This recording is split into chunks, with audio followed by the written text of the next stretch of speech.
make no mistake. There are people who have been through 2-year narcissistic relationships who are almost as wrecked as people who've been through 20-year narcissistic relationships. So it's not meant to say it's fully a dose response, that the less time, the easier it is. The only thing that makes it easier when there's less time is your life might be a little less intertwined, but within 2 years, you might have gotten married, you might have had kids. So things can happen in a short period of time. But time and exposure, intensity of the relationship all matters. But when it comes down to it, it is the moment when the person recognizes something's not right here, and they start getting the roadmap, as it were, like, this might qualify as this sort of narcissistic, antagonistic, toxic, call it what you will, relationship. That awareness is really step one, because now you're saying like, no, this is not normal and I'm the problem. Like slowly getting this, like their pattern, this is not okay. The next piece is radical acceptance. And to me, radical acceptance means a person is really starting the healing process in earnest. And radical acceptance is the acceptance that these patterns, these behaviors, these dynamics are not going to change, not ever, and certainly not on your watch. And so the reason many narcissistic relationships last as long as they do is people keep getting lost in a cycle called future faking. Now, more often than not, they're future faked by the narcissist. Okay, it's good. Listen, things are going to quiet down after I get the promotion. No. We're going to move out of here in about 6 months, or I'm going to get therapy. So everything's based on a someday when. And they make these promises, no matter how badly and how abusive the relationship is. People say, okay, I've invested so much into this. We have kids, we have a home, we have whatever. Let me give it another 6 months or a year, because it's hard to change the status quo, especially if you still care about the person. Because some people might even say, this is abusive. I still love this person, strangely enough. And a lot of people will feel shame about that. And there's no shame in that, because you do have a history with them. Mm-hmm. You did build things with them. And there's some things about them you still care about. This is not, this isn't about like, well, they're a narcissist. Like, this is a person you had a life with and a history with. And so you do love them, but it's also not good for you.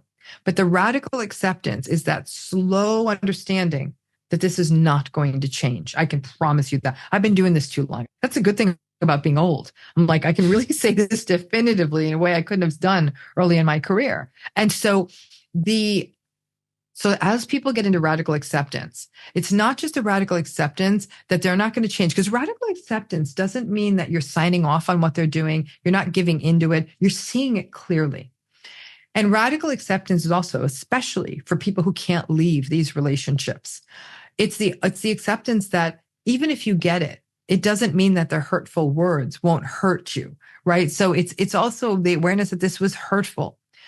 After a person gets to genuine radical acceptance, they are hit by a tidal wave of grief, a grief like no other, because you're like, okay, I really was living on the assumption that this was going to get better. I was living with hope. Right. And sadly, this healing process, there's a little bit of a dismantling of hope in that relationship. Plenty of hope for you, but not for that. And so for people who have built their entire life on a foundation, or their future, or their hope on the idea that this thing was ultimately going to work its way out, and it's not, that's grief. It's like a death. Mm-hmm. It's a loss of the idea that you'd have an intact family. It's a loss of the idea that you have a love story. It's a loss of the idea that your kids would grow up with two parents if you decide to leave the relationship, or that your kids would even grow up seeing a healthy marriage. All these things that you hope for are now having to be put aside. That's loss. Mm-hmm. And there's grief, and that grief is real. Most people who go through narcissistic abuse and are healing from it will say, while the grief part was a nightmare, it helped so much to see it as grief, because we usually sort of use the term grief only to talk about death. But as that time goes on and a person is able to get more in touch with that grief, with the radical acceptance, then they're making choices. Am I going to stay? Am I going to keep engaging in this relationship? Am I going to stay in this relationship? Am I going to leave this relationship? And I know you can heal either way. It's a little bit harder when you stay. I will say that, because it's almost like secondhand smoke, right? I mean, for lack of a better example, if you're still living with the smoker, no matter what you do, air filters, open windows, it's going to affect you a little. Whereas if you get to move out on your own and have a house where that smoke doesn't exist, you'll feel a little better. But that's not to say that there isn't a sort of proverbial system of air filters you can create, and workarounds, and awareness of the limitations of this relationship. And then the healing process is a lot of infrastructure building. It might be therapy, it might be support groups. It's definitely building up social supports. A lot of people put probably 90% of their psychological bandwidth into the impossibility of making their narcissistic relationship work. I always say you got to do a reversal. Just give the bare minimum to the narcissistic relationship, because no matter what, it's just apply to them, and really take the rest of that bandwidth. Start building up mutual, healthy, empathic, respectful, compassionate relationships. Create that space in your life, have those places, those soft places to land. And then it really does become about the next part of the journey, which is really where surviving starts to evolve more into thriving, which is individuation. Actually allowing yourself to even acknowledge as an authentic self of you separate from this relationship. Give voice to the things you care about, your interests, who you are, what you stand for, what your values are. Narcissistic people, in a way, they just sort of block the sun. You don't get to see these things in yourself. And even if you don't leave the relationship, as you disengage, as you no longer get sort of any kind of, sort of psychological meaning from that relationship, because there really wasn't any, you can start saying, who am I separate from this relationship? And that becomes a very revelatory moment. And then over time, you really are able to recraft your narrative as one where you're not in service to the narcissistic person, but rather I'm a whole person separate from them with dreams and wants and needs. And you learn to voice those needs, and you start to feel more whole and strong again. And I say this not from a naive place. I've seen many survivors do this. And most of the survivors I work with are in process. This isn't easy. Narcissistic abuse changes a person. You don't ever come back wholly. You become a little less trusting.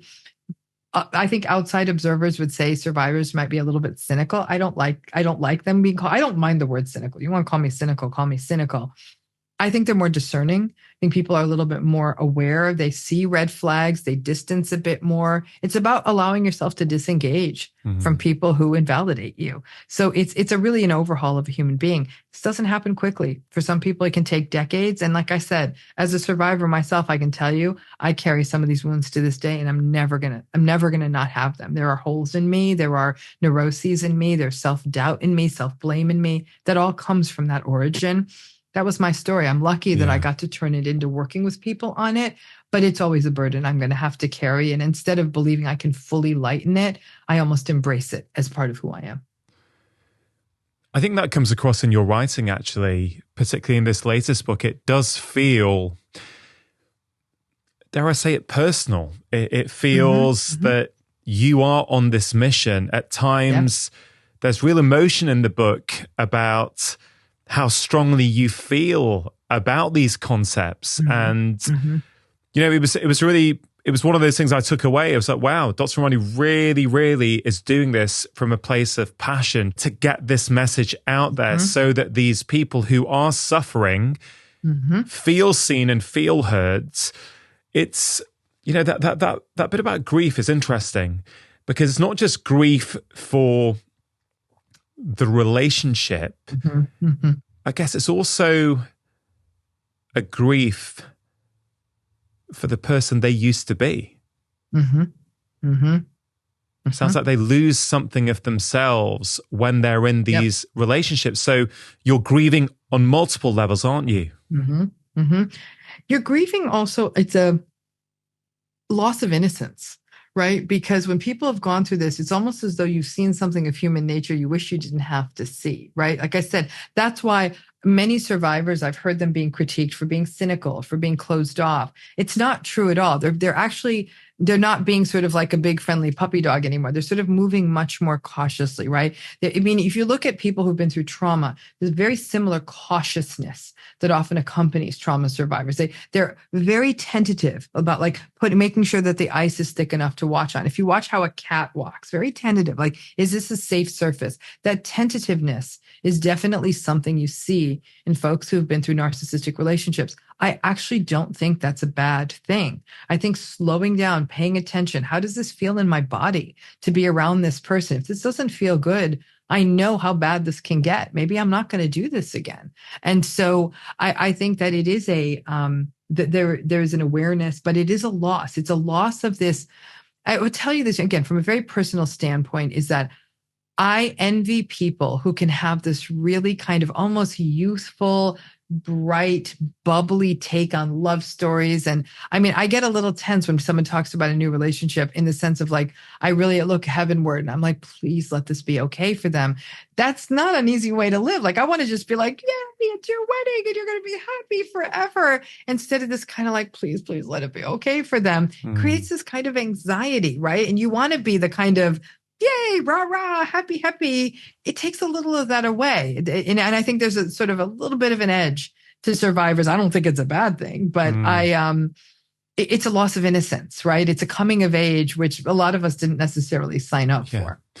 Some of the principles there for healing, starting, of course, with that radical acceptance, those are just good core principles for anyone to apply in a relationship, whether it technically qualifies as narcissistic or not. If we're in any kind of toxic relationship, those principles seem pretty good ones for us all to apply, right? They seem pretty universal.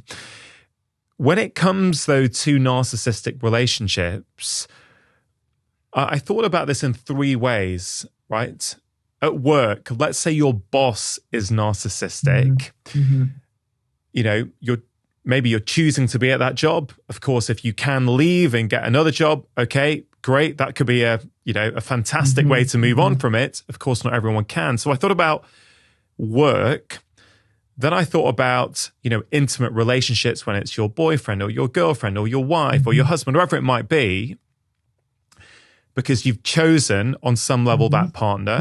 Not always, but I guess let's say you've chosen that partner and you've invested a lot of yourself in that relationship. Of course, you could leave, but there may be children, there may be financial constraints and all kinds of things which make that dynamic particularly challenging. But then you've also got potentially a narcissistic relationship with a parent. Let's say your mother or your father had narcissistic traits. These three situations strike me as being quite different, and maybe that they need a different strategy to help people move through them. They're very different.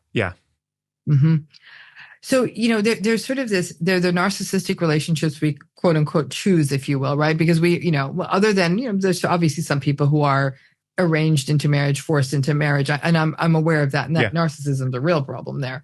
But it's, relationships like a boss, even a friend, certainly a partner. And then there's the relationships we didn't choose, the narcissistic parents we were born to, or the siblings we grew up with, who as children, they may not have been narcissistic per se, but that definitely evolves and becomes an issue in our adult relationship with them. A narcissistic parental relationship is very harmful. It has negative psychological harm on people for a lifetime. There's no two ways about it, because the narcissistic parent is deeply selfish, entitled, all the stuff we've talked about, and basically views the child as existing for their needs. The child's needs and wants are shamed, devalued. The child then gets indoctrinated to believe that their wants, their needs, even their individual sense of self is not allowed to exist, because it's actually almost it's hubris to exist outside of their parent. You choose the career path that parent wanted. You do the things that they want. And I don't mean in the mentory way. I understand that some parents can be heavy-handed, like, you're going to study biology, or you're going to do this, or you're going to go into the family business and blah, blah, blah, blah. I mean, that's just a little bit domineering and authoritarian and probably annoying, but they may be very present with their child. They may be emotionally present. They may be, they may pay attention to them. They may check in with them, even if they sort of have this agenda for the child.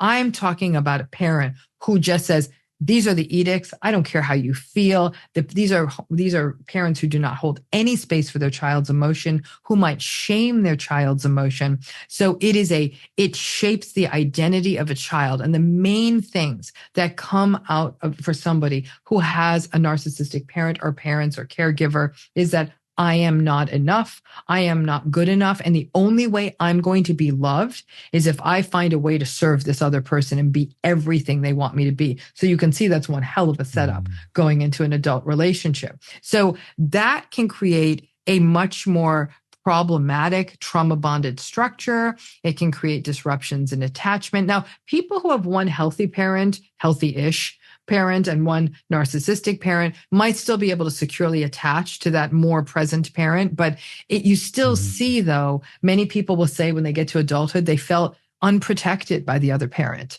that who's also being abused. They were able to say, yeah, I could see how parent A, the narcissistic parent, was also harming my non-narcissistic parent. But as a child, it's very clear I must have also felt quite abandoned by that whole dynamic. Yeah. So this creates a much more difficult kind of psychological foundation for people to work through in adulthood.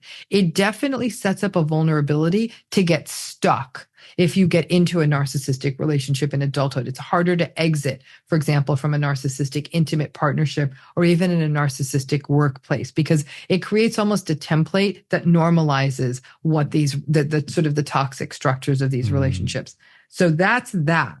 When we're talking about the adult relationships, there can be some shame and self-blame. I'm the one who chose this person. As adults, we feel like, because as kids too, kids will always blame themselves for their parents' bad behavior, no matter how abusive it is. They'll wonder if they're complicit, if they're to blame, if they're the one who caused it, because a child can't afford to see their parent as a terrible person. It's too dangerous. Their survival needs won't get met, right? So the child has to make accommodations internally to see the parent as a decent person. And that can result in straight up dissociation and fragmentation because the parent is sometimes horrifically abusive.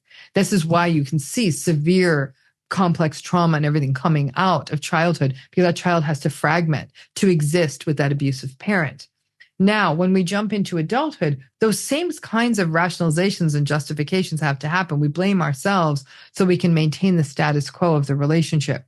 Now, for some people, their first time in a narcissistic relationship is adulthood. They might have actually grown up with happy, healthy, happily married parents, healthy parents, parents who are not antagonistic or narcissistic, who are present and all of that.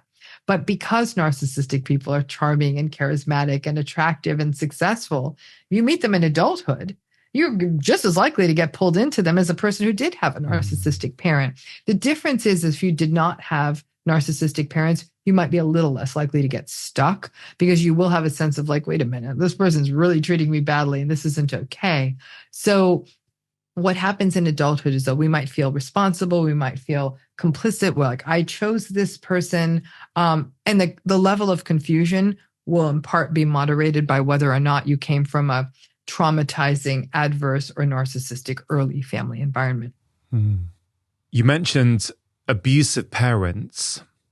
I still think when people hear the word abuse, their default is to think about physical abuse. Yeah, correct. And a lot of the time here, we're talking about emotional abuse. Emotional abuse is pretty toxic, isn't it?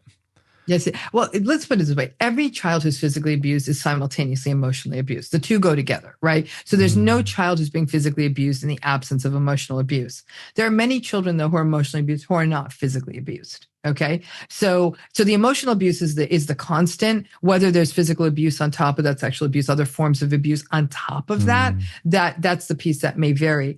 But it's only recently that we're giving credence for the amount of damage that emotional abuse does to children in every way. I mean, it picks something, it predicts it. I mean, there's nothing it doesn't predict. It predicts everything. Adult physical health outcomes, addiction, mental illness, sense of self, life, all kinds of self. Doesn't mean someone's not going to be successful occupationally. I've seen many very occupationally successful people who came from very adverse, emotionally abusive childhood situations. In fact, in some ways, I think that the success was a defense, a protection, sort of taking oneself back in a way, but not the psychological self, almost like, I'll be damned, I'm going to be successful, but they're psychologically still feel very fragile. So emotional abuse in childhood, which is guaranteed if a person has a narcissistic parent, guaranteed. If you have a narcissistic parent, you will be emotionally abused in childhood. It's really that simple. You've obviously worked over many decades now with many, many people who have been suffering within narcissistic relationships.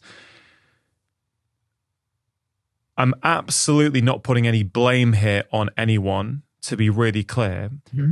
my question is, are there certain patterns that you have observed that make it more likely that you're going to end up in a narcissistic relationship? Are there some traits that make it more likely?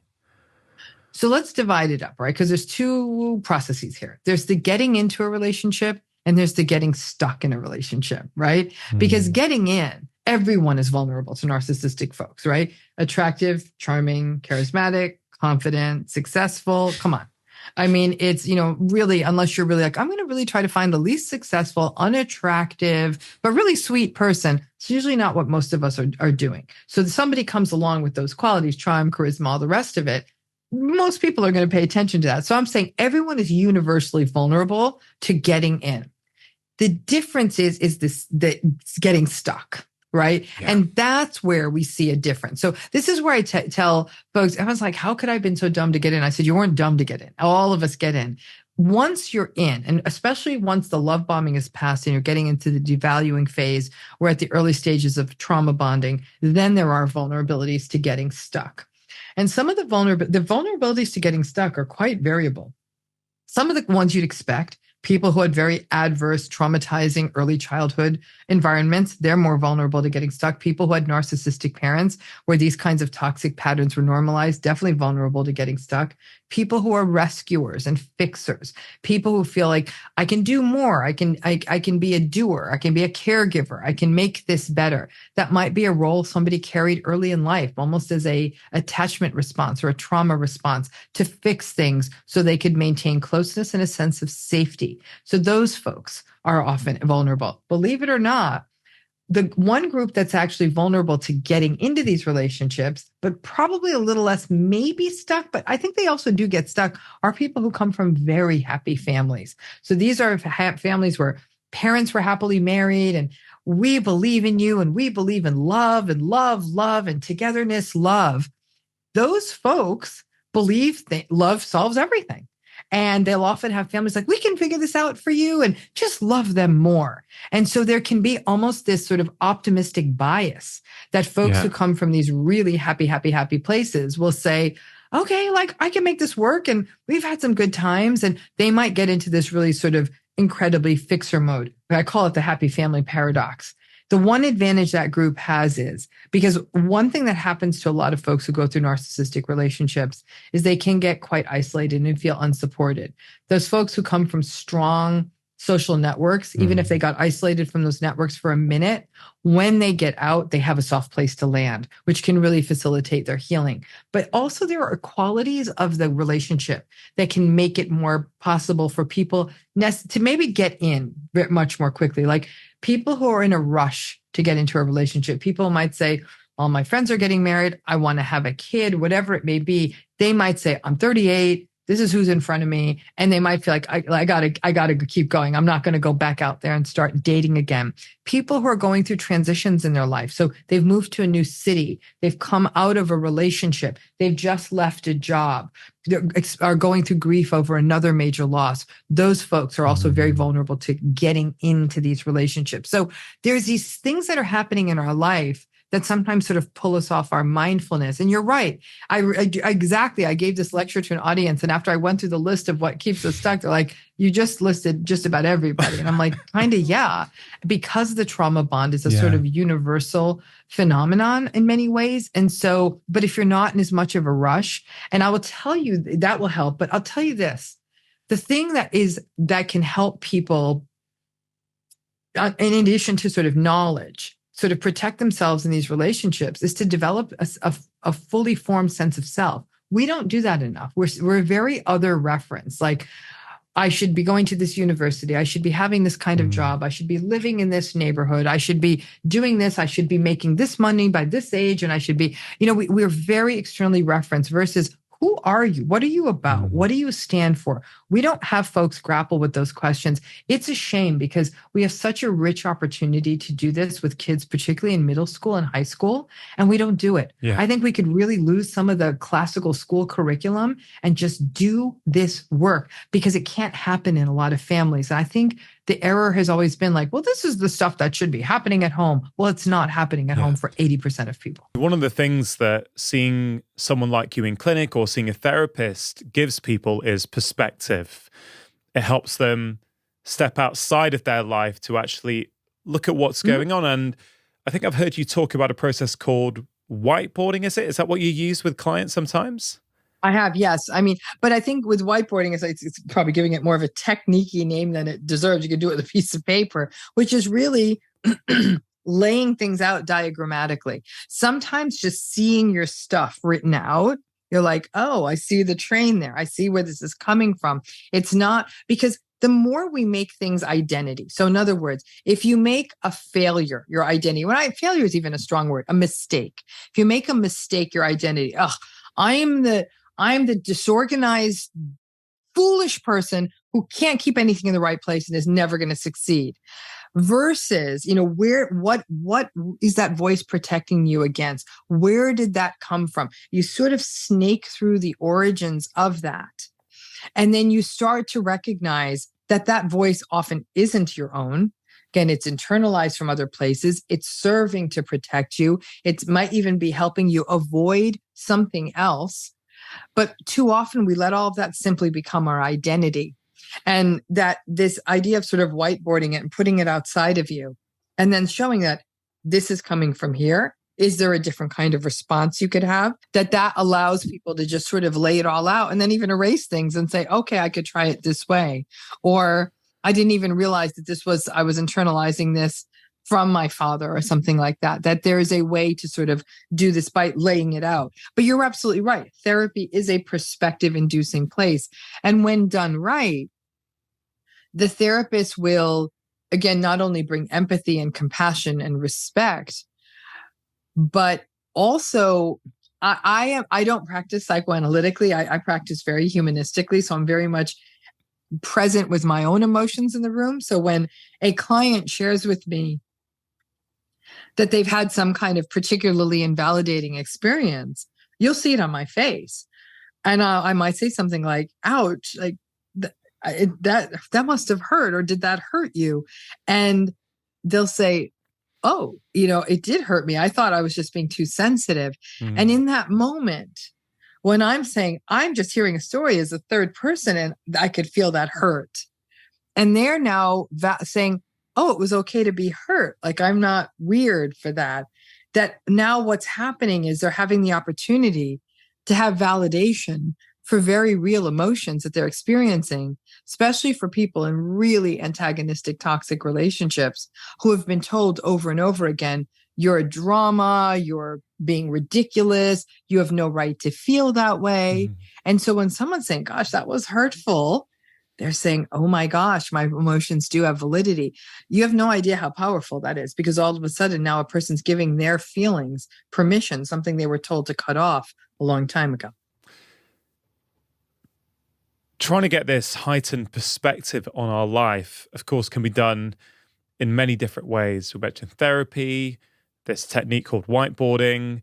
What is your perspective on things like journaling or meditation? Because these things can be fantastic, can't they? Where people can do these things for themselves and maybe get some learnings and some insights about their life if they just take a pause, take a bit of time to step outside so they can reflect back. Absolutely. I'm a big fan of journaling. And whatever way people want to journal, I think that the traditional conception of journaling is you have a book and a pen and you write in it. If that's traditional, and that's what a lot of people have argued is the best old school way to do it. But some people say, I like to type my journal. Some people say, I like to speak my journal. I'm like, great. However you're doing it, that's great. The advantage of writing it is you can see it and sometimes look for patterns. I actually have a healing program for people who have been in antagonistic relationships. And as part of that program, I give them 3 journal prompts a week for them to work on, to reflect on whatever theme we're working on in a given month.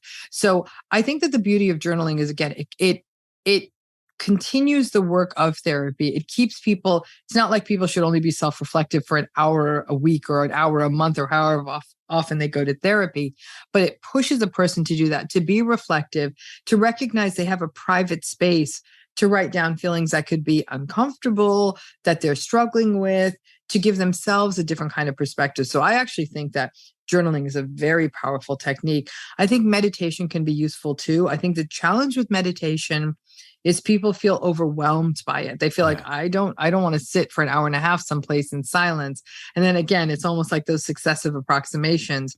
I say you don't need to. Why don't you try 5 minutes? And even in those 5 minutes, it can even be a mindful meditation. Well, I'll start small with clients. I'll say, sorry to interrupt. If you're enjoying this video and you want to learn more, then do check out my free special guide, which contains the 6 crucial steps you need to take in your life to not only build healthy habits, but also to make them stick. If you want to get hold of this free guide, all you have to do is click on the link in the description box below. Let's just do a sensory kind of meditation. Look around you, just sort of pick out 5 things you see, and maybe even, think about the colors of those 5 things, and then 4 things you can hear, and, and 3 things, something else you can touch or whatever, but like stay in sensation. And when people do that, they can kind of get lost in that. I'll often say, also work with people on the fine art of description. So like to sit in front of something, anything. It could even be that they're the smallest sliver of window, but to describe everything they're seeing in a room, and then to get lost in that, to pull them out of their minds, because that can also snap people out of those sort of thought and feeling loops. Yeah, I think that's a really great example.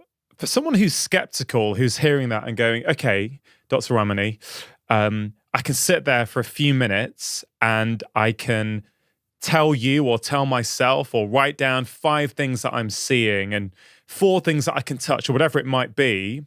What's that really going to do for me? How's that going to help me in my life? What would you say to them? It's breaking you out of, it's taking you out of off of a treadmill in a way. It's clearing out the mind in its essence. Like I'd say to someone, you have a trash can in your house. Why don't you just keep filling it and never take it out to the larger bin in the street? Just keep filling it up. And they'll be like, that's gross. There'll be trash everywhere. I'll be like, yeah, that gets real messy, doesn't it? But you do take that trash out. I said, this is taking the trash out. And once I put it like that, I'm like, it's just getting stuff out. They're like, okay, I can see that. Yeah. And that those kinds of sort of accessible metaphors can help too. You mentioned your online program. How can people find that if they're interested? Yeah.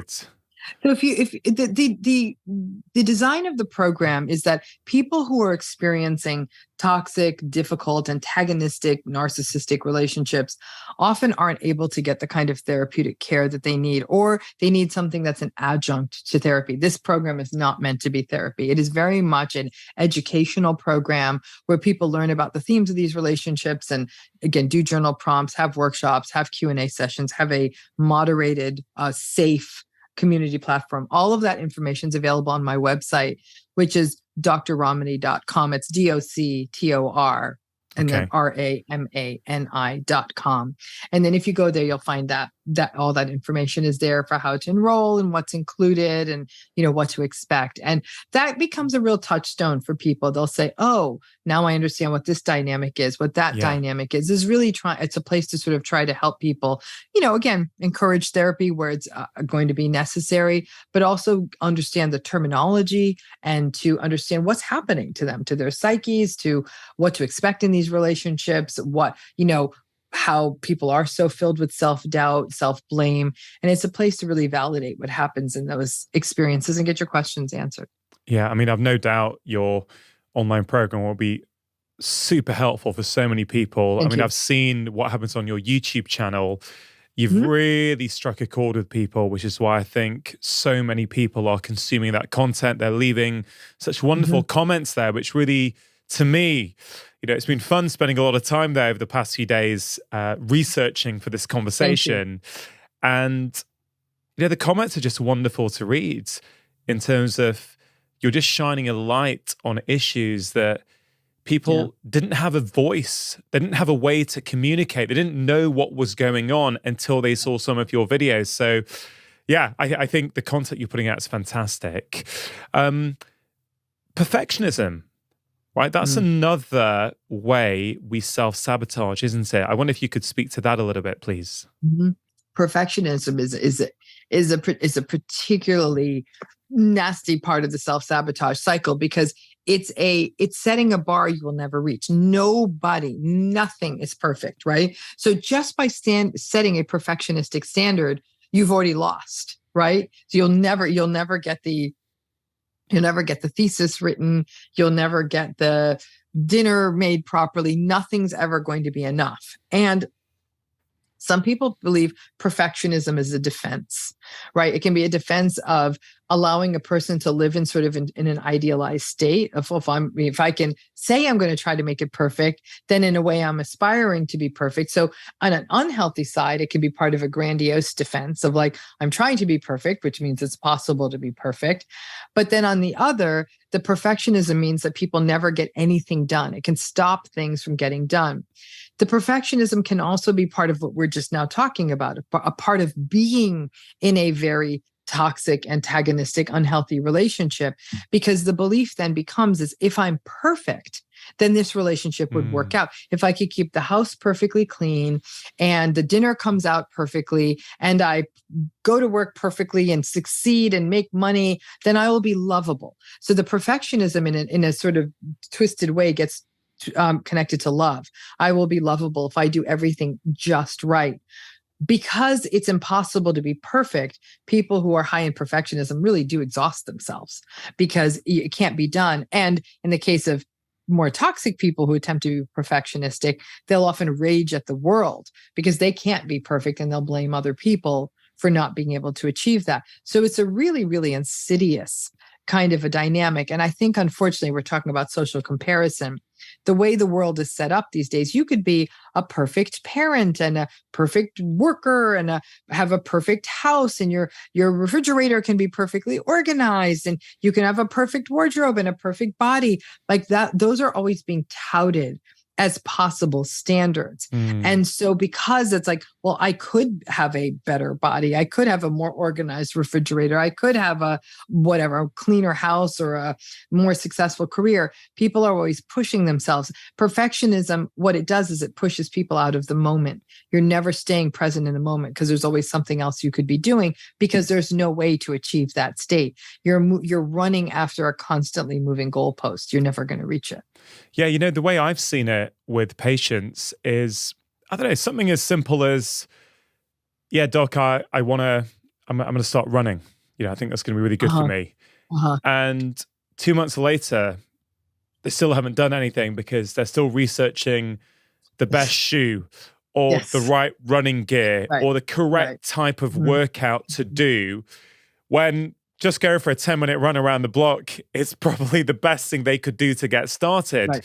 So I see this very much, through the lens of health. When people are trying to engage in health promoting behaviors, I think they do self-sabotage with this perfectionist ideal, this unattainable ideal. What's the solution for that person? Or what's, it's not easy to just click your fingers and go, oh, I'm not going to be a perfectionist anymore. I think it's often, it signifies something deeper underneath. But for someone who that resonates with, how can they start to think about it? How can they start to try and change it? Well, part of it is the tolerance of the discomfort of not being perfect. Does that make sense? Is that the idea of things not being perfect can literally bring up anxiety in a person. So in a way, you'd almost use some of the principles we'd see in the treatment of obsessive compulsive disorder, that idea of exposure with response prevention, which is be in imperfection for a minute. Like, we're just going to hand that in like that. We're just going to, we're going to have people over. And yeah, there's still going to be some laundry in the corner. Let's see how that feels. And the person will say, I feel like I'm actually about to have a panic attack. But say, okay, we're still going to do it. The world, nothing, you're going to be fine. Even if you have a panic attack, it'll be fine. And then afterwards say, what was that like? And because again, what is it with OCD that people engage in the exposure? They recognize they're exposed to whatever the thing that they're afraid of without being able to do their compulsive behavior. And they're still standing when it's over. They're very uncomfortable, but they're still standing. They're like, okay, you're right. Nothing terrible happened. And it's that idea of nothing terrible happens when the perfect thing doesn't happen. This goes back to your earlier point of why, in the case of things like illness or other sort of really bad things that befall a person, why we sometimes see a correction, that actually pushes back on perfection. When the whole world kind of comes crashing down on you, right? People are getting sick and jobs are getting lost and might even be losing their homes. Perfection kind of, you're just trying to stay alive. And those moments of survival can just be where some of that stuff almost kind of gets broken off and it just kind of goes away. But it is just the tolerating that discomfort. It's not easy to do because people are never going to run into discomfort is definitely one piece of it. I think another is also for people to get perspective and hearing the truth from other people. No, I hate to say it. We live in a world where a lot of people aren't telling the truth of their lives. And they're like, I've got it all figured out. I'm happily married and I have a beautiful home and I run every day and I do this and I do that. And I'll tell you that one thing I'm very transparent about is what an absolute mess I am with people. I don't mean that in a disparaging way to myself, but like I am highly disorganized. I struggle with certain kinds of relationships. I think that when we can hear people really be open and honest, I think this idea of the therapist of having it all together, it's a very, very, very dangerous trope. Like I'm somebody who has had a lot of issues with toxic relationships in my life. I've had experienced trauma and I see how little things about myself. I was telling someone the other day, I can never sit in the middle of an auditorium. I always have to sit on the end or I will sit on the floor because I have panicky thoughts when I can't get out of a space quickly because of my own trauma history. And so I'm the kind of bizarre looking woman who's like, I don't care if I can't hear or see, but I'm on the aisle now, so I'm okay. And so I think that when we start hearing other people's stuff, especially people that we might value or admire, all of a sudden it humanizes this idea that nobody's really perfect. And I think that we live in a world where we've almost fetishized people who seem to have it all together, right? And people don't feel good when they see that. It's not that they want other people to be suffering, but nobody's got it all together. And I think sadly, social media does fetishize these people who seemingly have it all together. And I can guarantee you they don't. So that's another piece of this too, is recognizing that nobody does. That's that common humanity. That's such an essential part of self-compassion. You sharing that was really powerful. I think the more people who share the realness, the things that they're struggling with, not oversharing, which of course can be problematic, but just sharing some of those things, I think it helps the world actually be a more compassionate place. Absolutely. Because that story there about you in the auditorium, you won't sit in the middle. It has to be the aisle or you'll be on the stairs, right? On the stairs, or I'll leave. Or you'll leave. That means that anyone who's heard that, next time, let's say they go to the theater or a concert or a lecture, and they see someone doing that, instead of getting irritated and thinking that person's being obstructive and exactly. They suddenly go, oh, wait a minute. Dr. Ramani said that she does that because she doesn't like being enclosed or whatever the reason might be. So it actually has that secondary benefit where it helps all of us just go, oh, I wonder if that's going on for that person. Maybe I'll approach that with a bit more kindness and empathy. So I love that. I really, really like that. And also for themselves, they may say, I am the person who has to sit in the aisle for whatever reason. It could even be a health reason, right? And I'm obstructing the aisle and I feel really bad about that. And so that all of a sudden that they're saying, okay, that this is not like, it's okay to be the person who sits on the aisle like that. There's nothing, I'm not being obstructive or difficult. Like it's okay. And I'll get up, or maybe I'll show up, I'll reserve a seat in advance. I'll show up early to make sure I get the seat on the aisle. That's how important that is for me, especially if it's something that is important for me to go to. So I think that that's the piece that, anything that can foster that compassion, but above all else, that none of us are perfect. All of us have a thing, as it were. And I think that what we try to do too much is we try to create the mythology of people who don't have, people who have no thing, right? And it's a dangerous trope because it fosters that sense of it can be perfect. I even think that just sort of what we see in terms of filters, filters that are used on photos, on Instagram and all of that, the image filters, and I'm like, the person doesn't have a flaw on their face. So, they obviously have filters and the kinds of procedures people have to transform their appearance. I'm a firm believer that I don't judge anyone who's going to, if this helps a person feel like I'm more in my body to change how I appear, then you do you. However, what it does do, though, is it sets up this sense of perfectionism for others. Like, look, they have the perfect abs, they have the perfect this, they have the perfect that.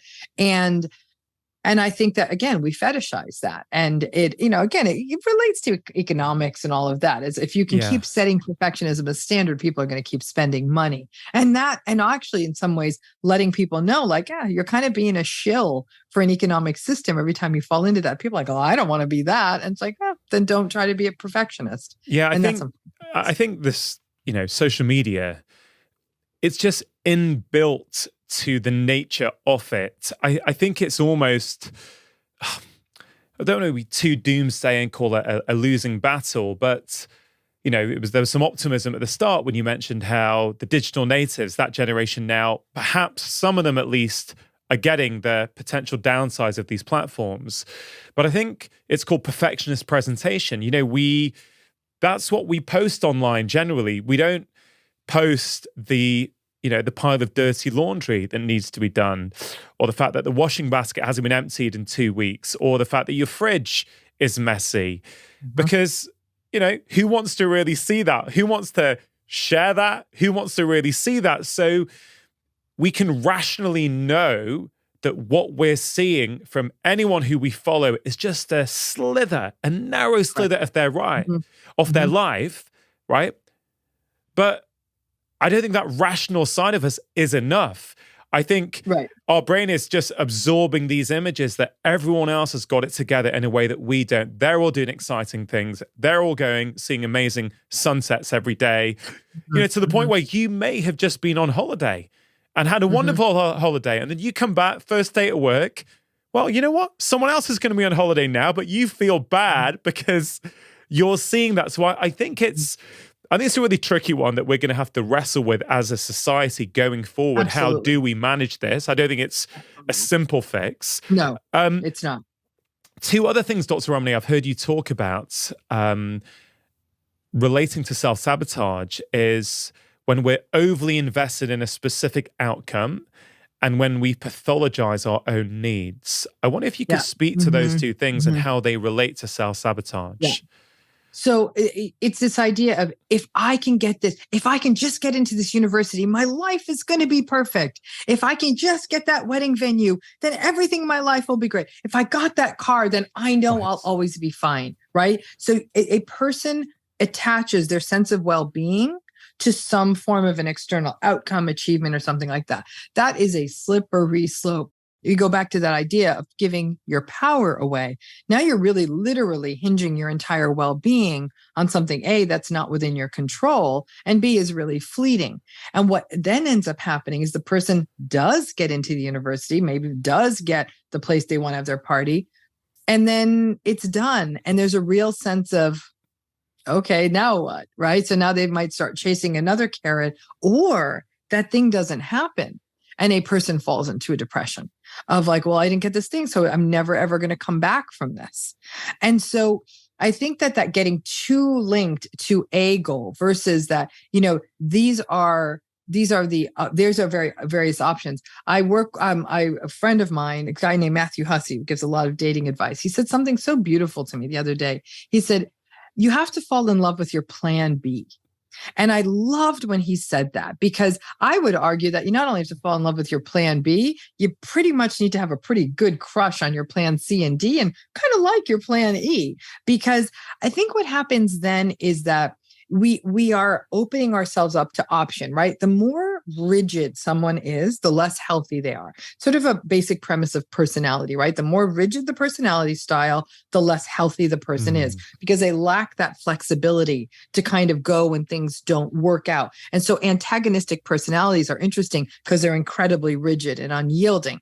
That unyieldingness not only makes it unhealthy for the person who has it, it makes it unhealthy for other people. I always say it's like a tree. Like you'll see palm trees, they have these really elastic kinds of trunks. And so in the wind, they can go like this. But then you have like the mighty oak tree that with a big wind, the whole thing breaks because it's a rather rigid kind of tree trunk. And so that rigidity is not good. And so that idea of like not only falling in love with your plan B, but like I said, having a crush on your plan C and D is a way of saying that, okay, I'd love it if I got into this. We're going to have things we prefer. I'd love it if I got into this university. I'd love it if I got this job. But I absolutely could see really enjoying also that job. Like it's creating the openness of possibility. And I think that the all or nothing thinking is never good. And that's what that is. It's all or nothing thinking. So I'll often do sort of guided imagery or envisioning work with clients where I'll say, okay, just close your eyes. Let's play out plan B right now. Forget plan A, we know you're going to love, right? Let's talk about plan B.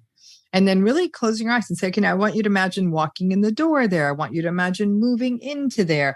And then the same thing with plan C, like envision those things and help people sort of pay attention to some of the feeling and things that would come of that. And so I do believe that it's sort of fostering that kind of flexibility, but that concept, like I said, Matthew's concept of falling in love with your plan B could really be, is a very useful kind of a tool. So for people who are in relationships where they're having difficulties, it sounds like there are a number of options, right?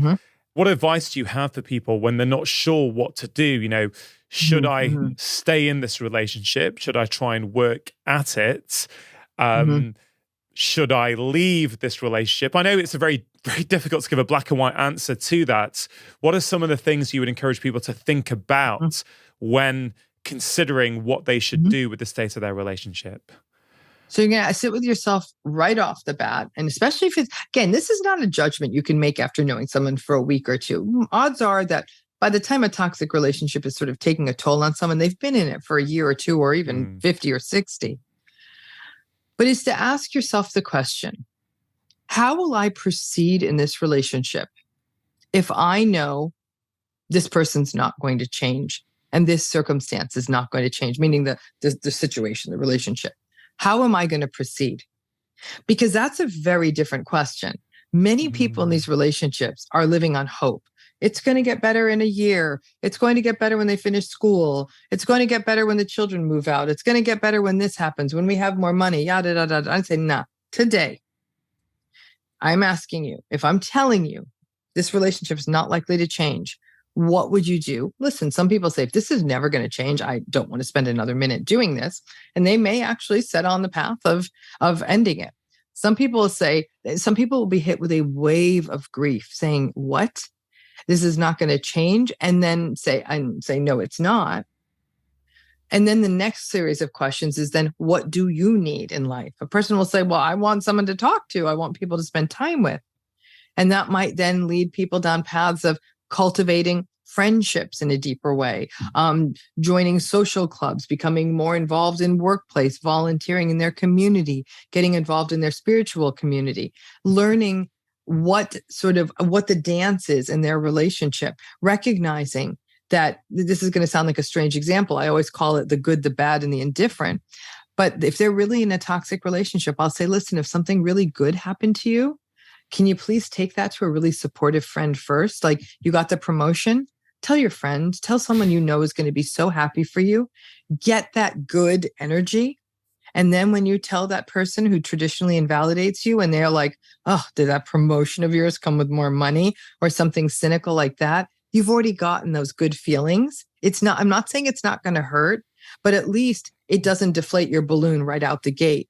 The same thing with bad news. I'll often say to folks like, this person who's very toxic, for whatever reason they are, may not be able to be there the way for you and show up the way you need them to if you're going through something hard. Same thing. Let's say you find out, I don't know, you get a medical diagnosis or you get bad news on a loan. I don't know. So whatever is the bad news, you take it to someone else and say, oh, I got this bad news today. Can I talk it out with you? You'll talk it out with somebody you care about, who cares about you. For some people, that might be therapy, actually. And then when they have to talk with the toxic person about the bad news, they've already sort of approached it from a place of empathy and were held for a minute. The problem may still be the problem. They may still need to figure it out with the narcissistic person. I don't know, with a toxic person. The refrigerator's broken, but at least there was some empathy. So what's left to talk about? Indifferent stuff. Yeah. The weather, the neighbor's new window. And people say, well, that's not really a relationship. I'm like, yeah, no, it wasn't before. The difference was you were trying to make it into one. And so some people may write this off as cynical. I don't think it's cynical for a person to try to protect themselves. Sometimes these are family relationships. Like it could be a person's mother, or father or sibling, right? So so then maybe they're having a different kind of daily contact with them, but it's the same thing. A person will say, I just want my parent to be happy for me. And it is painful for me to say, and they're never going to be the way you want them to. And that is then doing the grief work of grieving, not having had that kind of parental relationship. Because the only thing more painful than having to grieve it is to go in every single day and get hurt and be reminded and try to make it into something it's not. And so as a person grieves that, then there is an acceptance and you recognize, okay, I have some chosen family. I have people who are my supporters and have my back. And this is my story. It doesn't mean I'm divorcing my parents. I may still have contact with them, but instead of trying to get them to notice me like an attention-seeking 5-year-old that they're not interested in, I'm an adult. I know I have important places and people in my life who do understand me.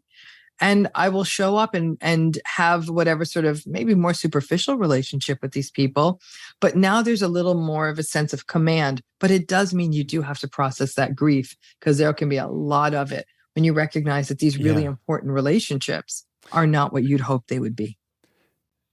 I mean, if you're stuck in a relationship of whatever sort, and it's as you say, you're hoping every time it's going to be different, and you're getting upset every time, you've given your power away to that other person. You know, you are like a little puppet on a string, like on the off chance that they treat you well, or they behave in a way that you want them to behave. Okay, great. You may have a good day, but you're not really in control of your life at that point. So what I hear is you give some really quite profound advice on relationships there is, you know, you're really adding some nuance to it.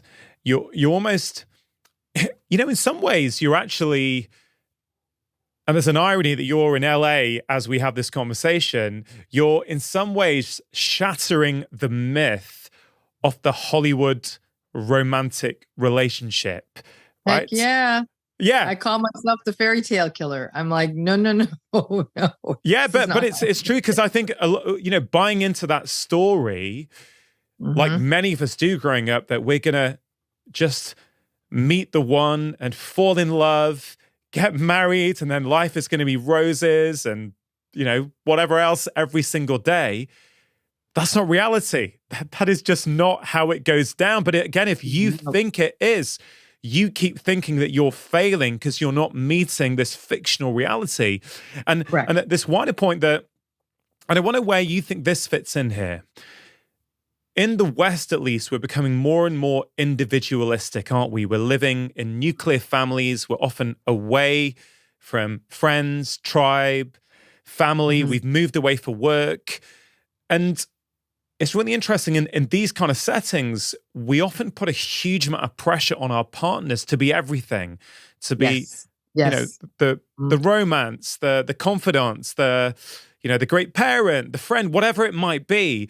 And so, yes, there can be some very abusive relationships. I understand that, where the best thing might be to leave, of course. But maybe you could comment on some of these themes that I brought up and how that relates to what you've just been talking about. Right. So there's sort of two pieces to this, right? So there is, first of all, there is the unrealistic expectation of what a relationship can be in our life. Because we can harm even a healthy relationship with those expectations. This kind of fantasy that an intimate partnership is all things to us, is our best friend, is our hiking partner, is our sex partner, is our everything partner. It's unrealistic. We've never run ourselves like that as human beings. I mean, really, when you think of what that intimate relationship was, it was like, get in there, have some kids, make sure everyone gets fed. But we were living in these larger social systems, right? The Industrial Revolution brought us down to this bizarre nuclear family. But this idea of people being a one-stop shop, that is not realistic. And every so often I will see a relationship where that happens, but that's definitely more exception than rule. But that said, that's one piece of it. And then we have the second piece, which is that social comparison. We're looking around and people are, again, maybe posting about relationships that are just so happy and all of this. And it seems like everything's perfect. A lot of that is fictionalized just for whatever they're selling or whatever point of view they're trying to push forth. Sorry to interrupt. If you're enjoying this video and want to learn more, you can download my free special guides containing 6 simple breathing practices that will help you calm your mind, lower stress, and improve your energy. To get hold of this guide, all you have to do is click on the link in the description box below.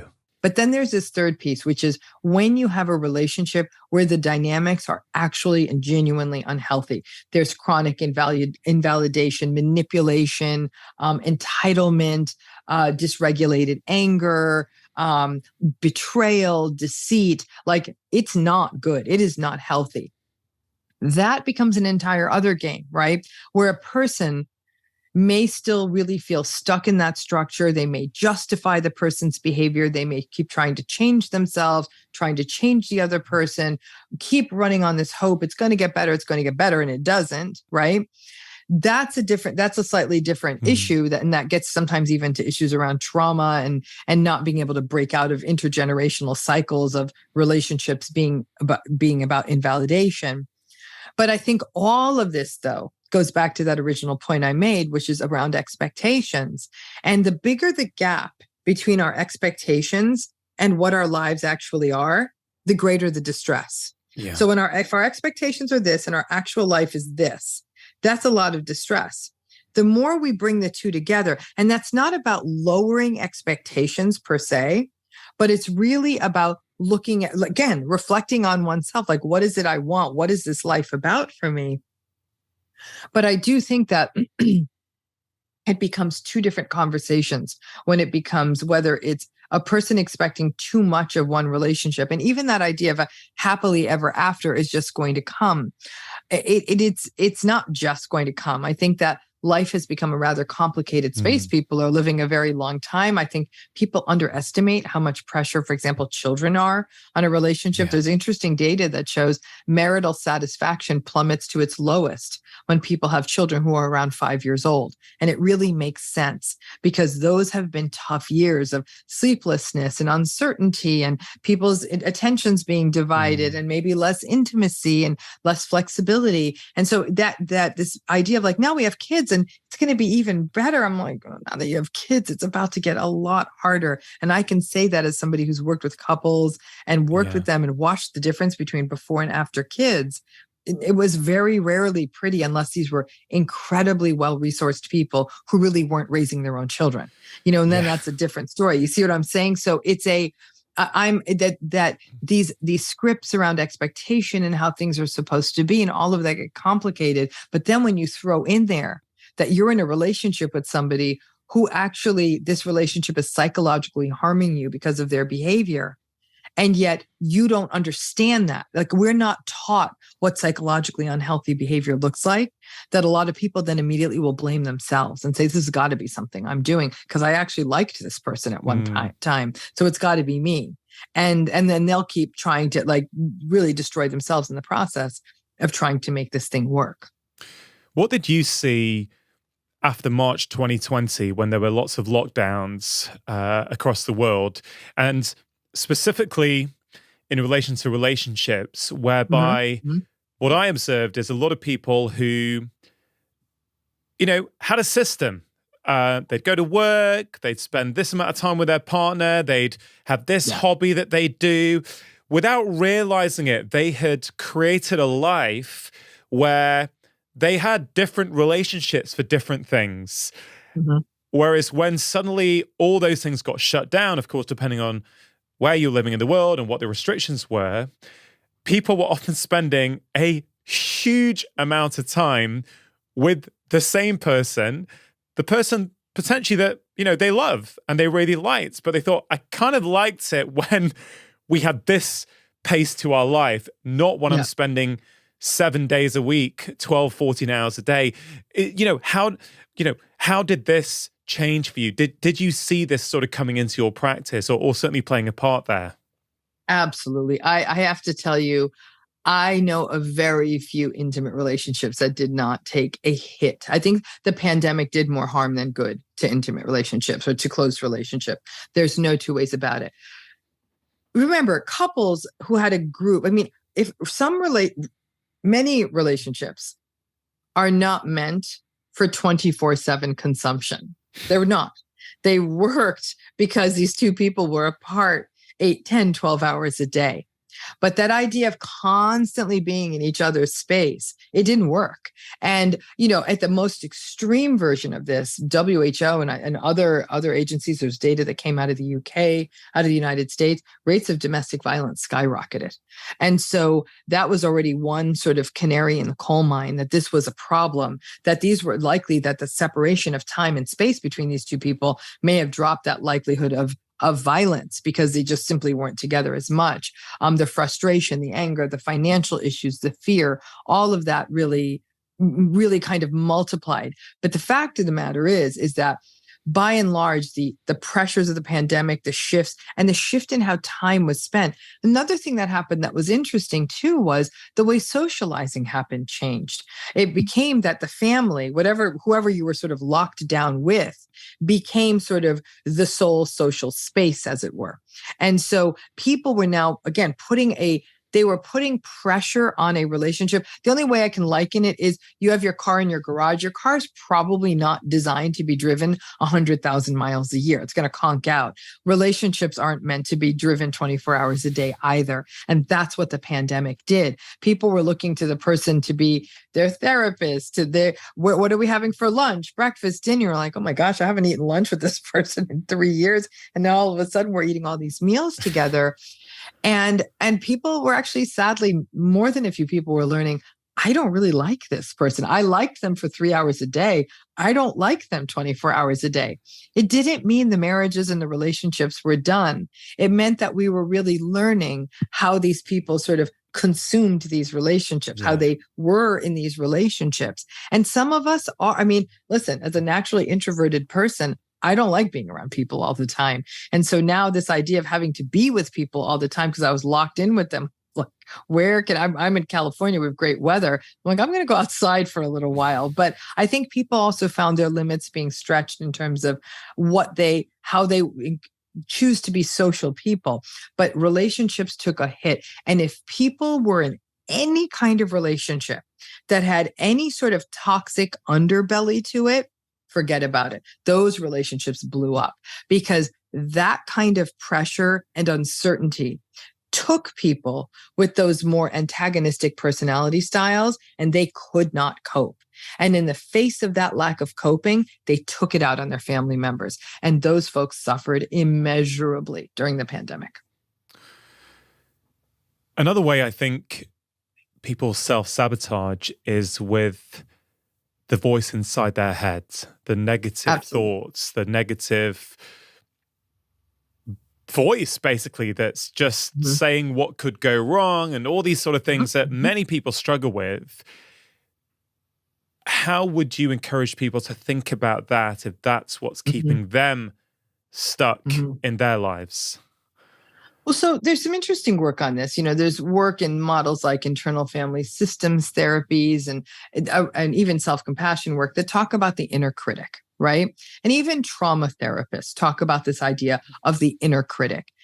If you want to view that inner critic as being responsible for a lot of these negative voices, you're never going to be able to make it. You're never going to find another job. You're a loser. You are never going to be able to support your family. Those kinds of negative thoughts, right? That's the inner critic. The inner critic is something that we almost want to just sort of, strangle, like, shut up. Why are you doing this to me? But one thing that has been suggested by people who do this work, for example, this internal family systems work, is some of this idea that this inner critic actually evolved to protect us. It protects us from, for example, our fear of failure, right? Well, if someone's like, why even bother trying? You're such a loser. It's a cruel way to say it. But what the inner critic may be trying to protect us from is this much larger catastrophic experience of failure. Right?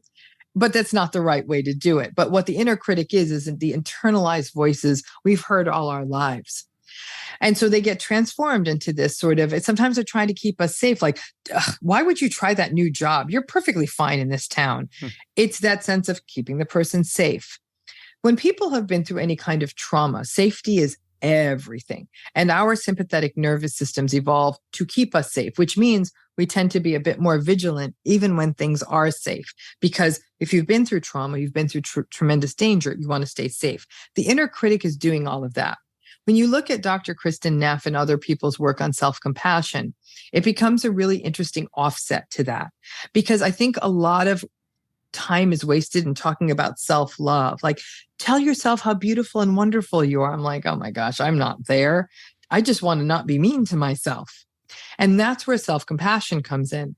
And it consists of things like being kinder to yourself, being more forgiving to yourself, no longer judging yourself as much, recognizing that you're not the only person who's going through this. There's lots of people who are in the same situation. You're not the one outlier that's so strange. And also not getting over-identified with your feelings, like thinking like, it's always going to be this terrible versus like, okay, things aren't that good right now. I guess they could be better in the future, like holding a curious possibility for the idea that things could change. It's just sort of being a little nicer to yourself and almost like sort of creating an inner compassionate friend to sort of offset that inner critic. But it can help to think of your inner critic as like, oh, I see what you're doing, inner critic. You're trying to protect me from looking foolish. And then that higher level is to say, you know what? If I look foolish, it's not the end of the world. I'll be okay. But I think what happens is as inner critical voices, we take them in as truth. Yeah. But if we could view them as a form of protection, that I see what's happening, my psyche, my interpsychic apparatus is trying to protect me from a fall, almost like an overly solicitous, controlling mother. It's like, don't get on the slide, don't get on the swing, you might hurt your knee. That's in a way what that inner critic is trying to do. To which you have to say, I got this. And if I fall off the slide, I'll just bandage my knee. I'll be fine. And so we almost have to be the grown-up in the face of this rather infantilizing inner voice.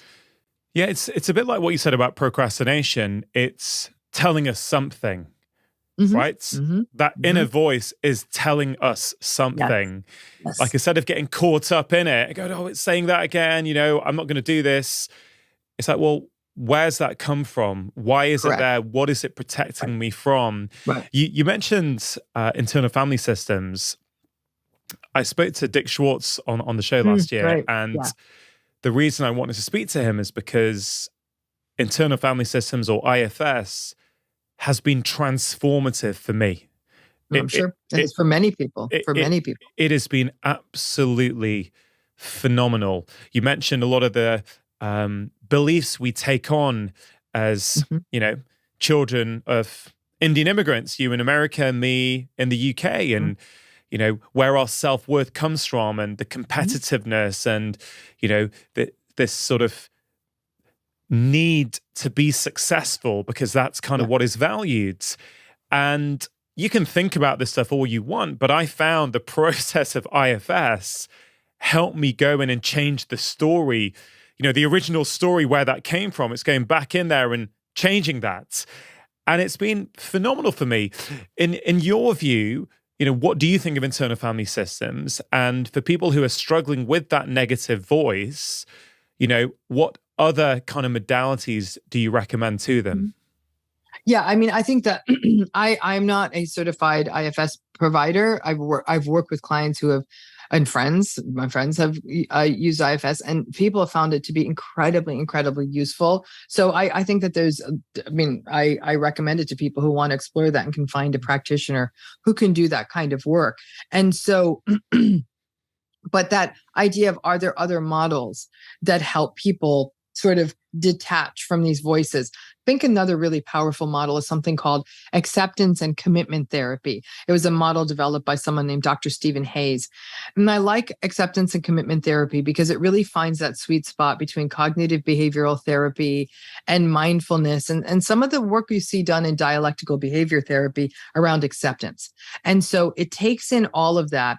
And again, I'm also not a certified acceptance and commitment therapy provider, but certainly I bring some of the techniques into my work with clients. But it's really, again, it comes back to that idea of over-identification.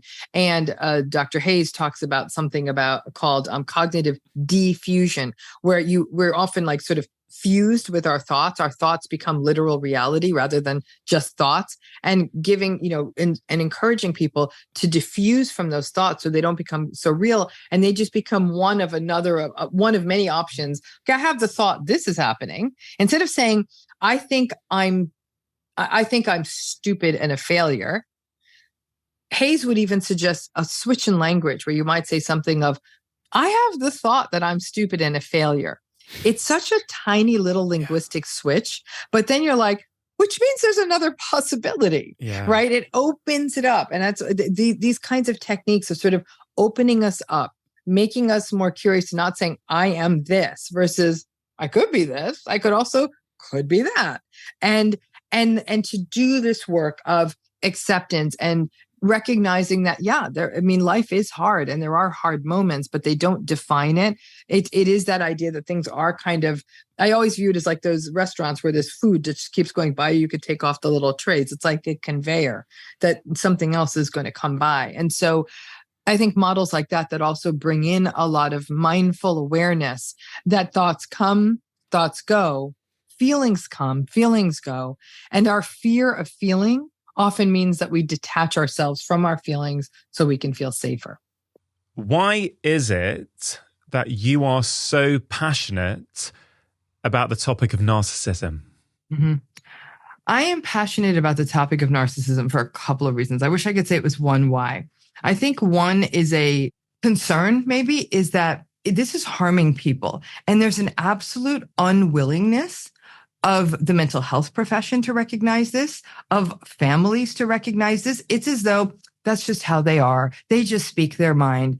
And I'm thinking that's not what this is. And so I feel like clinically, people who have been affected by these relationships have been woefully undertreated and underserved.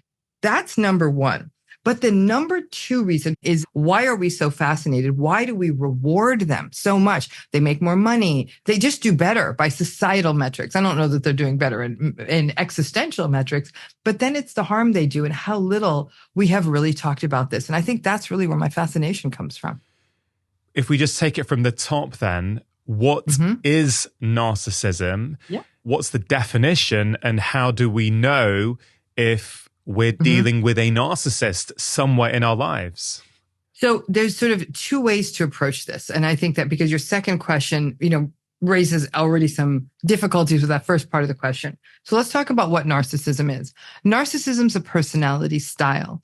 And we have to remember we all have personalities, right? Just people who are difficult don't have personalities. You have one, I have one, everyone has one, right? And it gives us almost a blueprint and a way to predict how we're going to go through the world. We know how, by knowing someone's personality, we have a good working model of how they're going to respond to stress, how they're going to respond to joy, how they're going to be in relationships, how they're going to approach many areas of their life. We can really, it's a decent predictive model. It's not absolute, but it's pretty good. So that's what personality is, right? We, again, all have one. Narcissism is a personality style. Now, it's in a sort of a specific area of personality styles that are more maladaptive and rigid and put them at odds with other people, but it's just one more style. And it's a style that's characterized by a series of patterns that hang together: variable and low empathy, entitlement, grandiosity, arrogance, envy of other people. They think other people envy them. They often live in sort of a fantasy world. They're very selfish. They can be very controlling. They don't handle disappointment and stress well. And at those times, they'll often rage at other people, blame them, not take responsibility or accountability. They're very superficial. They're vain. They're shallow. They're very focused on status and appearance and sort of very, sort of external characteristics. Many narcissistic people also have the personality quality of extroversion, though there's a subset that are a little bit more introverted. But all of that together, all this grandiosity and arrogance and entitlement, all this stuff I'm talking about, it's like a suit of armor around a deep-seated insecurity. Narcissistic people sort of are a cauldron of shame. So when they do get criticized, where the rest of us we may not like it, and we might say, but they've got a point. If you've got this deep, fragile ego and an insecurity and the shame, when somebody gives you feedback on your behavior, it becomes explosive, and that gets lashed out at other people. So that chronic insecurity is kept at bay by them sort of bejeweling themselves with all of these defenses. And that's how that shows up. So to your next question, and this is where it gets tricky, how do we know someone in our life is narcissistic? I almost think coming to that sense of are they narcissistic is less important than giving yourself permission to look at the patterns being the key word here, that of behavior that someone around you is showing. The fact is, somebody listening to this is not saying, well, yesterday someone I know for the first time got mad at me. That you don't know that they're narcissistic. This is usually months, years, lifetimes of observing someone, observing how they are under stress, observing how they are in terms of equity and shared responsibility, observing how they are in terms of empathy, observing how they are in terms of whether or not they think they're more special than other people. It's a pattern. It hangs together. That's the nature of personality. The stuff goes together. So people, and I tell folks, don't get lost in the weeds of wanting to precisely figure out if this is a narcissist. You're giving me a laundry list of behavior this person engages in regularly, and it's not good for you. And I can promise you, the more problematic the behavior and the more consistent it is, the less likely it is to change. So, by the time I'm done with a conversation with somebody, give me a couple of hours, I'll be like, yeah, no, this is probably narcissism. But I think in our lives, I think we have to get away. We have to get away from that. Are they narcissistic? From, are these patterns consistent? Yeah, they probably are. And the more consistent the patterns, the less likely to change. The less likely to change, the more our decisions about this relationship have to come from that. They're not going to change. So what am I going to do? So much there to unpick, right? If we go through that list of behaviors, traits that you just outlined, I would say many people, if not all people, can exhibit some of those traits from time to time, superficiality, a lack of empathy, envy, being vain, an over focus on external validation. And I would say a lot of people, I think, exhibit certain, what you could call negative traits of their personality when they're under high degrees of stress. And many people in society across the world these days are feeling under a huge amount of stress. So I'm guessing this is a continuum, and it's not the odd time where you're showing up some of these behaviors. It's more, is this the pattern of your behavior? Yeah. So I'm glad you framed it that way, because one of the things that many people grapple with is this idea of, am I the narcissist? Because I've been entitled. I'm the one who said, hey, wait a minute, I'm the first one in line, or that I haven't listened to my friend's problem the way I should have and didn't have empathy for her problem, or I blew up at someone because I was having a bad day. What we also have to look at is how a person takes responsibility. We may do those things, blow up at the person when we're having a bad day. But in a healthy person, you see some attempt at making amends pretty quickly thereafter, and a willingness to take responsibility. So a sense of, I am so sorry. I had no right to yell at you like that. I just had no right. I'm sorry I hurt you. Are you okay? So if a person, now they can't do that every day. Like they can't scream at you and apologize, scream at you, apologize. But when a person has a fall from grace And there is that attempt to make amends, take accountability, show self-awareness, and not blame other people or give flimsy excuses. I don't consider that narcissism. I consider that being a human being. The narcissism piece is the consistency, as you said, but it's also the unwillingness to ever take responsibility, right? And so you bring up the issue, which is a very important one, that narcissism isn't an either or, yes, no, black, white. It's very much on a continuum. And I think that's why, and not only is it on a continuum, there are several subtypes, which is why two people in narcissistic relationships may be having very different experiences from each other. On the severity side, on the lowest ends of narcissism, sort of what we could call it mild narcissism, you have people who are superficial, vapid, vain, attention-seeking, emotionally immature and stunted. I honestly have to say they're a little bit harmless. Their lack of empathy really comes from this idea that they're almost more caught up in childlike or adolescent concerns, even though they're an adult, and they're not able to attend with the proper attention to sort of grown-up problems, as it were. So while they may be sort of charming as a friend, they may not be good people to be long-term partners. It would not make good parents, that kind of thing, right? But not as sort of psychologically harmful as we'd see at the severe end of the spectrum, which is things like malignant narcissism, what we call the dark tetrad, where psychopathy, narcissism, Machiavellianism, which is sort of the willingness to take advantage of other people, and sadism all come together. That's a whole nother game. These are people who are coercive, exploitative, manipulative, isolating, menacing. That's almost terrifying, right? Tremendous harm to people who are in those relationships. Most of us who encounter narcissistic people are catching people in the middle.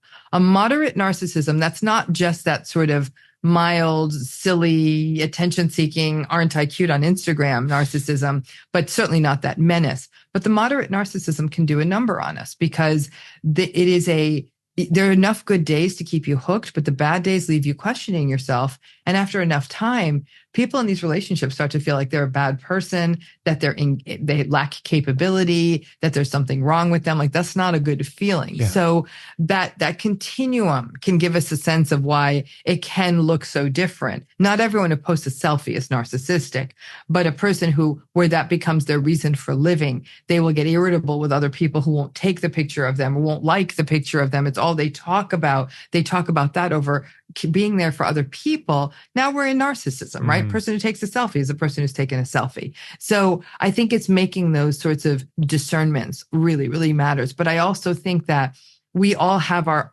ungraceful days.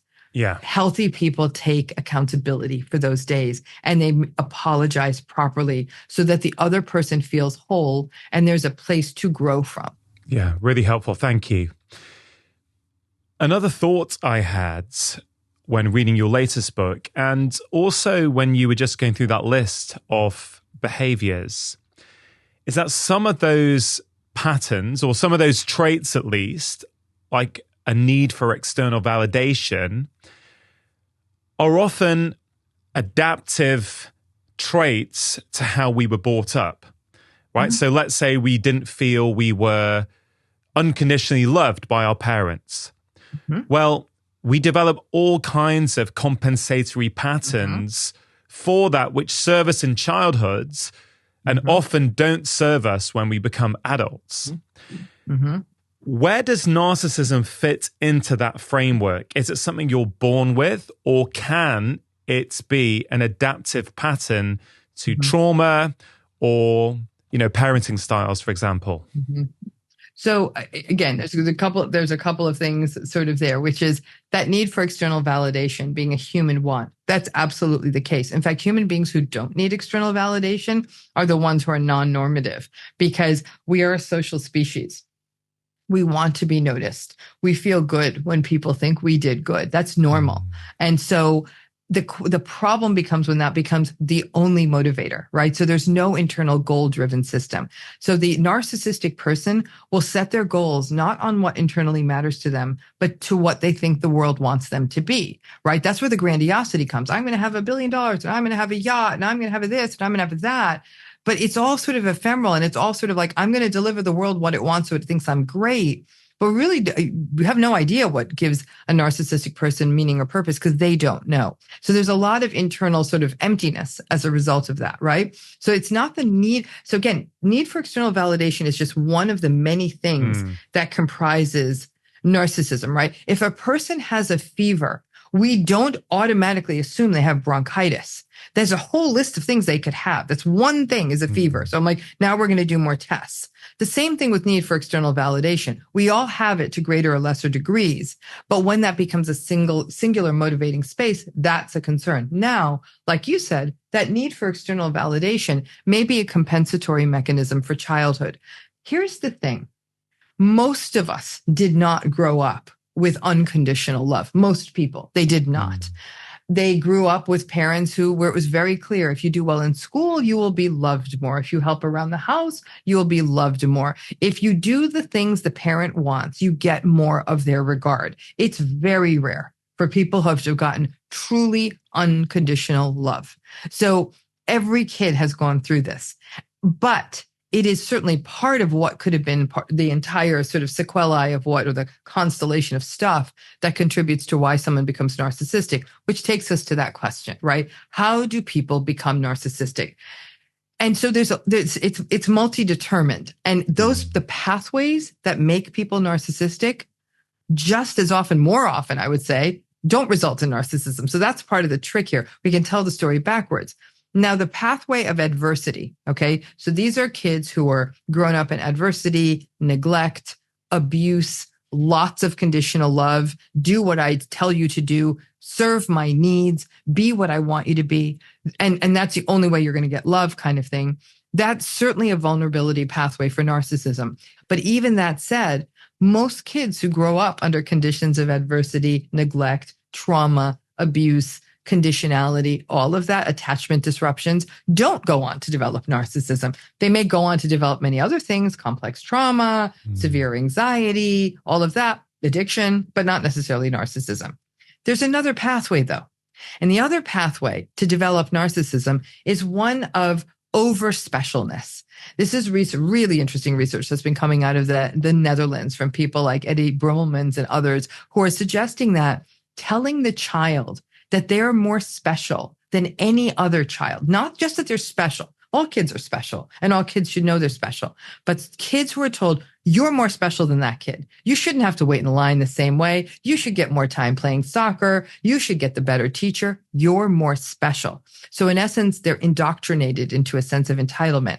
That is also considered a risk factor for narcissism. These are kids who may not learn to regulate. These are kids who might get a lot of material needs met, fabulous vacations and theme parks and stuff and the newest gadget. But parents may not be emotionally available. The parents themselves may be narcissistic. That is also a pathway to developing narcissism. But in the same breath, the majority of kids raised that way don't become narcissistic. So the pathways are clear. And I've worked with many narcissistic clients in my practice. And when we work backwards, I've always seen in therapy more of the adversity path than the spoiled child path, but I've seen both. And that's where it comes from. And it's not just compensatory. So the defenses certainly come out to protect the child, but there are many people out there who are raised very conditionally, right? You need to perform for us. You need to be the perfect student or the perfect ballet dancer or piano player, whatever the heck the parents wanted. And those people may grow up not sort of living and dying by external validation, but sort of feeling they're not good enough. You know, like I don't think I'm smart or I don't think I'm talented. And so they may continually have an internal dialogue where they're putting themselves down, but they retain empathy. They're not entitled. They're kind, well-regulated, compassionate people. They're just not kind to themselves. That's not narcissism. Now, if some of narcissism is adaptive, if some of it is, then do you think that rates of narcissism are going up? I mean, we know rates of perfectionism, for example, have been going up dramatically since the 1980s. And perfectionism is associated with all kinds of negative problems. Is narcissism also going up? And I guess the wider point is, how long has narcissism been present in humanity? I mean, do we know that? Because it's interesting, why would we have this trait? What's the point of narcissism in the first place if it wreaks havoc on so many people in its wake? Right. So it depends on how you're using the term adaptive, right? Is it adaptive for reproductive fitness using an evolutionary Darwinian model? Is it adaptive for human relationships? Is it adaptive in the workplace? The answer to those questions is yes to some of them and no to others. I think that there are certain things that are something that's adaptive in the workplace is not adaptive in an intimate relationship. Yeah. Okay. So there's the orthogonal going in opposite direction. And I think what we often think is, well, they're successful at work, so they must be successful. I'm like, no, they're successful at work. They're a terrible partner. They're a terrible parent, but good God, they're blowing it up at work. Okay. So adaptability is going to vary on that basis. So let's go down to brass tacks and let's talk about evolution, right? So that brings it down to its basic nature. There has always been narcissism in human beings. We're a hominid species, one step away from a primate species, and we're hierarchical as a result. We're hierarchical and we're social. We live in social groups and we do have hierarchies. Guess who's at the top of the hierarchy? The human alpha is a narcissist. Okay. So it's not just adaptive in the 21st century. It's been adaptive since there have been human beings, since there was a bigger cave to have, since there was a better fire to have, since there was a bigger, bison to kill. There's always been narcissism, right? And these people have been at the top of the food chain. I'm going to give you an interesting example. It's an example I used with my undergraduate students for years when I was teaching at the university. It comes from Dr. Robert Sapolsky's research, and I'm sure you're very familiar with Robert Sapolsky, who I think is literally one of the greatest thinkers of our time. And his research, he's a neuroimmunologist, I believe, has been primate based. And I'm going to simplify his research, but it gives us insight to how this sort of so-called adaptability and how it affects other people. So in this, he followed various sort of troops of baboons, right? And baboons are relatively aggressive. I mean, I think primates in general are not a nice species, and hominids aren't much better, to be honest with you. But so what he found was that he followed these various tribes. He was able to get blood samples for them. He could look at cortisol, was usually the marker that he was looking at. Higher cortisol, higher stress. He already noticed that there was a hierarchy in the troops. There were alphas, that would sort of take all the goodies for them and make life miserable for everyone, including the females, the juveniles, and the non-dominant males, right? The non-dominant males and the females got along fine. There was a lot of mutual grooming. But when the alphas were around, again, they made everyone's life miserable, okay? So the alphas were in essence narcissistic baboons.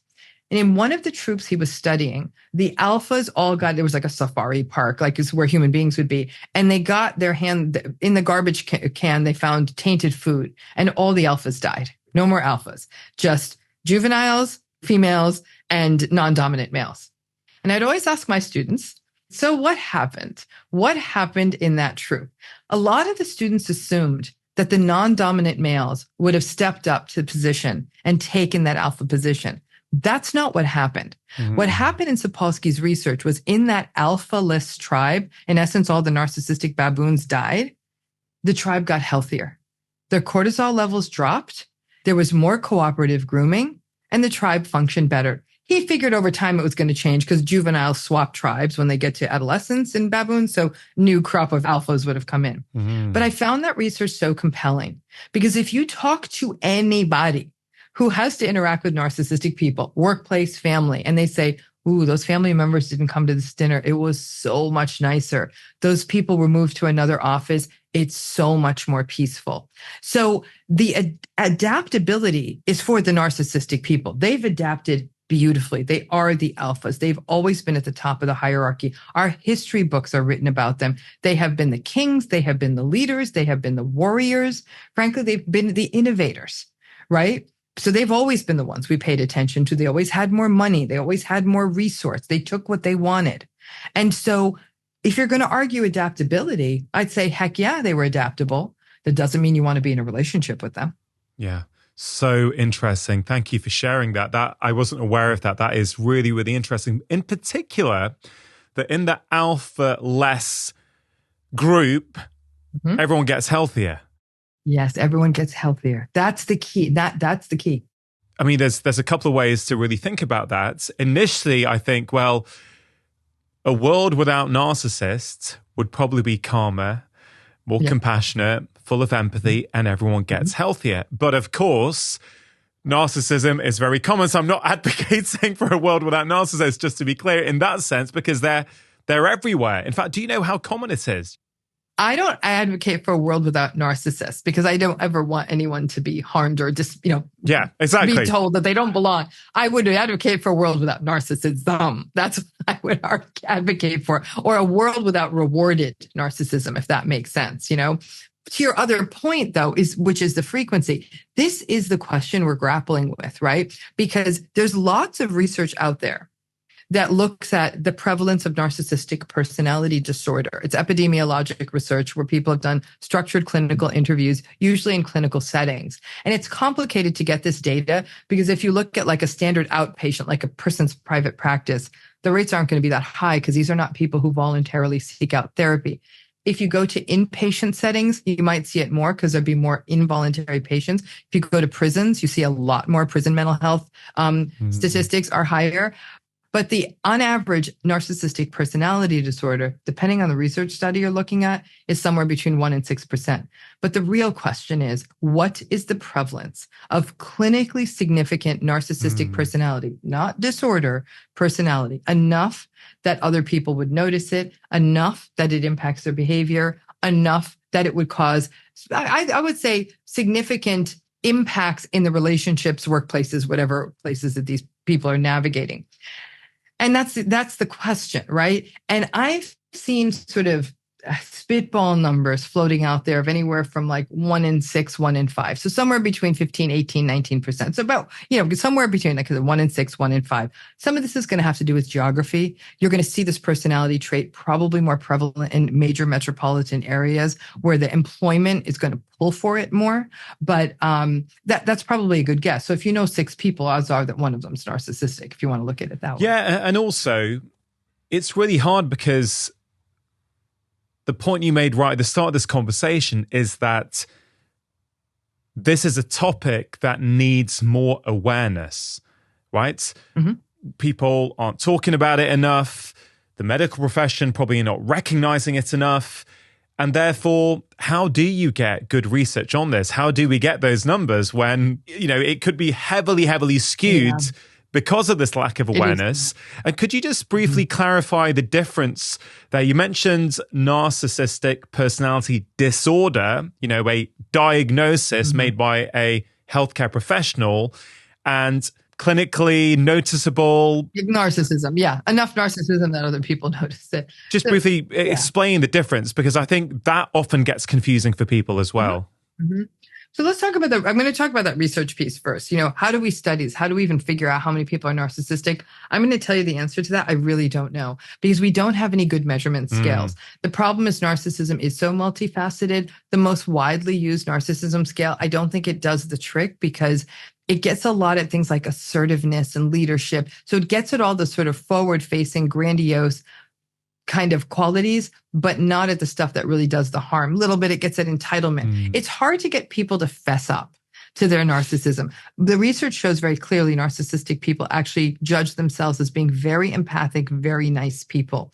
So they're not going to answer these questions honestly. So it's a really difficult quality to assess. We'd almost do better asking other people what the people in their lives are, but then there's a bias there too. So it's very difficult to study this. But then again, to this difference, right? The reason we're able to do more research on narcissistic personality disorder is that there are structured interviews for that. But I have to be frank with you, I've used these structured interviews with hundreds of research patients in the past. And even then, I have to tell you, the rates we were getting were low because people weren't copying to this, or they were copying to much more severe things. So we weren't capturing them because the nature of the populations we were working with. So the difference between narcissistic personality disorder and narcissism really comes down to some technical issues. Is A, this person has been seen by a licensed mental health professional who has the capacity to actually make this diagnosis. And that would mean they know enough about NPD to do it. They spent enough time with the client to be able to do it. I'm not even convinced I could spend an hour with a client and confidently be able to issue that diagnosis. I'd have to say when I've seen this in outpatient settings, somewhere around session 4, session 5, so hour 4 or hour 5, it would come out. When I worked in inpatient settings, maybe after the first couple of days, because you'd have more time with them. It's a more intensive kind of an exposure. So what we're looking for when we give the diagnosis of a personality disorder is that laundry list of qualities. I gave you the lack of empathy and the entitlement and the grandiosity, on and on. We have to establish that it's consistent, that it shows up in a variety of situations, and also that these patterns are causing the patient clinically significant relationship impairment, occupational impairment, or distress. And this is where narcissistic personality disorder gets tricky. The vast majority of people who are narcissistic don't show up to therapy. They don't think there's anything wrong with them. They think they're better than everybody else. When they finally do come into therapy, they're coming in for another issue. Their spouse has given them an ultimatum. They're struggling with addiction. They may be having an irritable depression. They are anxious. They're having an existential crisis. They're upset about growing old. Their workplace is demanding they go into therapy for optics reasons. They're court ordered. So they get into therapy through a back door that's not necessarily related to narcissism. So it's not like a depressed patient where that's the presenting issue, right? They're coming in with something else.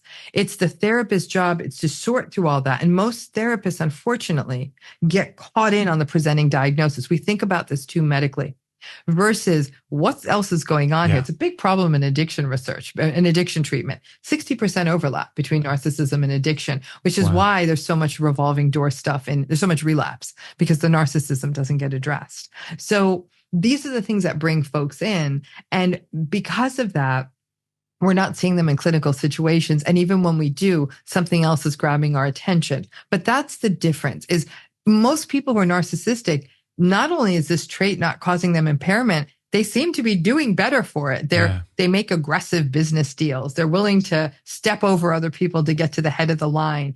They're really attractive and they put themselves out there and they're suave and charismatic and charming. So they're successful in at least getting partners, not keeping partners, but getting partners. But they don't think of themselves as impaired, so they're not distressed. When they finally get distressed, though, it's not the narcissism that's distressing them.